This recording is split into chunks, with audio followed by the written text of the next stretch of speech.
All right, hello and welcome to the video. My name is Wade Daniel Smith, and I am a black belt candidate at Okinawan Karate and Japanese Jiu-Jitsu. And, technically I have a year and a half training of Brazilian Jiu-Jitsu, but I never got promoted beyond white belt because it wasn't all continuous. But I actually know all this stuff. I just never stayed in any one Brazilian Jiu-Jitsu gym long enough to get promoted beyond white belt. Although that's not entirely the whole story either, because originally Professor Raphael Ellwanger evaluated me as being a brown belt equivalent in BJJ because of my prior training under Sensei Mark Myers, who taught me Okinawan Karate, Japanese Jiu-Jitsu, Judo, and Brazilian Jiu-Jitsu all under one roof. So anyway, I'm going to start this video by teaching a basic joint locking technique, because in Japanese Jiu-Jitsu, everything starts with one of three or four wrist locks. You got a front wrist lock that goes like this normally, but you can also grab the pressure point between the index finger, or rather, make sure I'm doing that right. Yeah, it's between the index finger and the bird finger, actually. You can put your thumb in the pressure point there, and it increases your grip at the same time. So you don't have to do across all four fingers. You can do the pressure point in the palm of their hand and then grip that way. And then it's just a true joint lock. But you can also grab by four fingers in BJJ and in MMA. In street self defense, you want to grab two or three fingers because it makes it easier to do the lock. All right.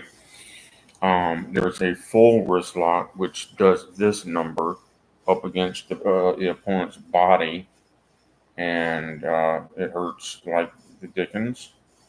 Um, and then there's a reverse wrist lock, which you want to grab the blade of the hand and put your thumb between your opponent's index finger and thumb. You see where my thumb is? There's the meaty area there, not the web of the hand, but the meaty area at the base of the bones back there. It has a lot of nerve endings in it. So this is both a pressure point and a joint lock in one technique. And so you want to straighten out the opponent's elbow, and it's both a twisting technique and a compression technique all in one when you do it correctly. It's twisting like so, and it's compressing like so, all in one, which is hard to show doing it on myself. Again, I'm doing this at night because I'm at my roommate's house, and I'm just bored. So I can do it, refilm this in the morning or something. Uh huh.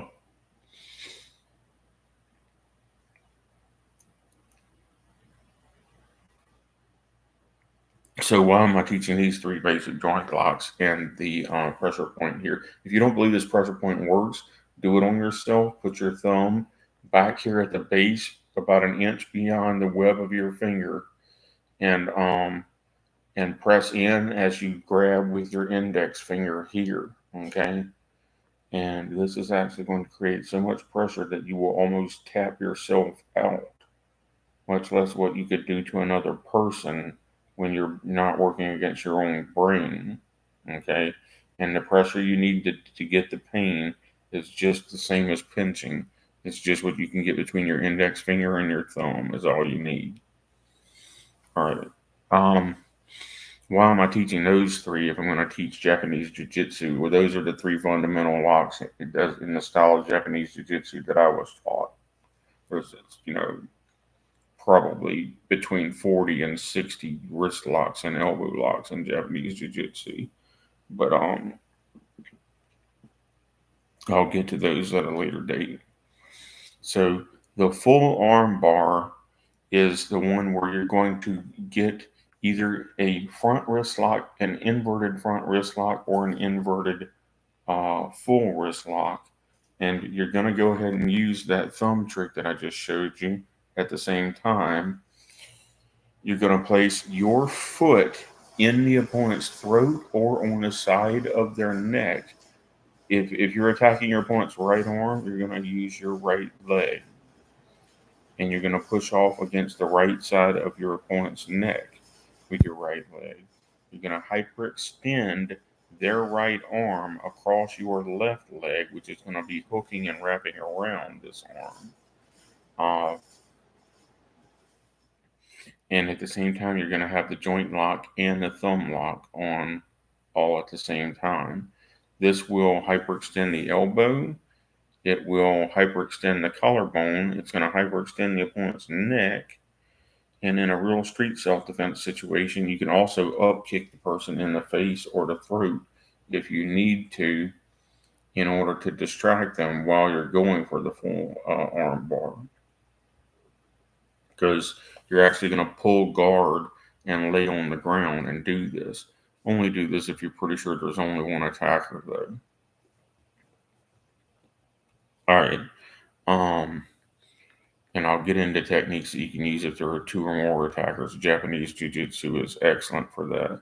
So that's why I say we're going to combine BJJ and JJJ and Okinawan karate all into one lethal art.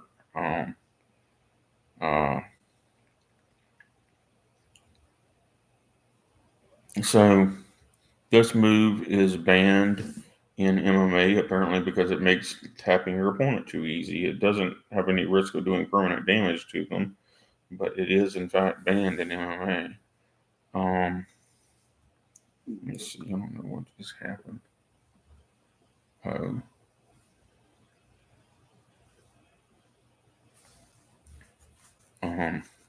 Anyway, it's banned in MMA under the no pinching the flesh rule, and no small joint manipulation rule.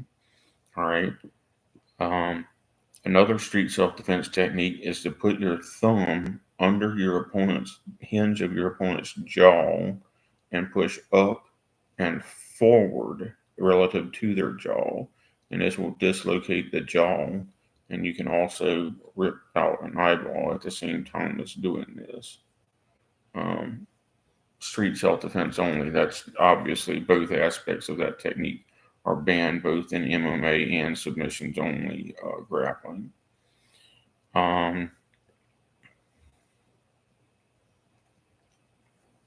You can strike with a knife hand, this pressure point between the nose and the upper teeth. All right. It's a small target, so try it on yourself and try it on your friends with just gradual pressure to see how it works. But if you can imagine striking this with a 1,000-pound knife hand strike, like I can, it's a very specific target. It's also illegal in MMA. Both the pressure point and the strike to that target are illegal in MMA. So don't do it in an MMA match, but in a street self-defense match, it's illegal. Anything goes, right?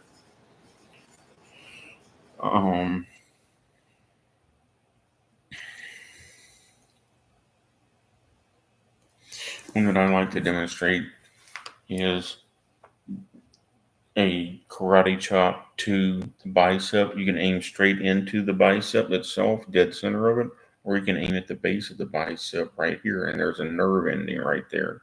There's nerve endings dead center of the bicep, and there's nerve endings on the bottom end of the bicep right here. So you can karate chop into that. Let's say if you don't want to overcommit to attacking your opponent's head, they throw a punch at you. By the way, this is MMA legal, and this will deaden your opponent's arm for a good 10 seconds. They literally won't be able to hold standing guard. All right. So I don't know why you don't see more of this, other than maybe they don't know it. But it will literally deaden your opponent's arm, and they won't be able to hold it up.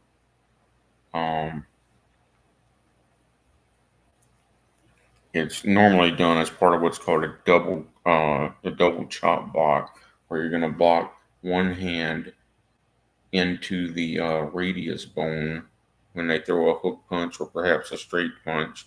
One hand will block into the radius bone right here, dead center of the radius bone, and the other hand will block into the bicep muscle. You may be like, well, what happens if they throw a punch with their other hand? You're going to do the exact same thing. and only you might hit the bicep muscle or the radius bone while simultaneously palm healing the jaw, or hook punching the jaw, or hammer fisting the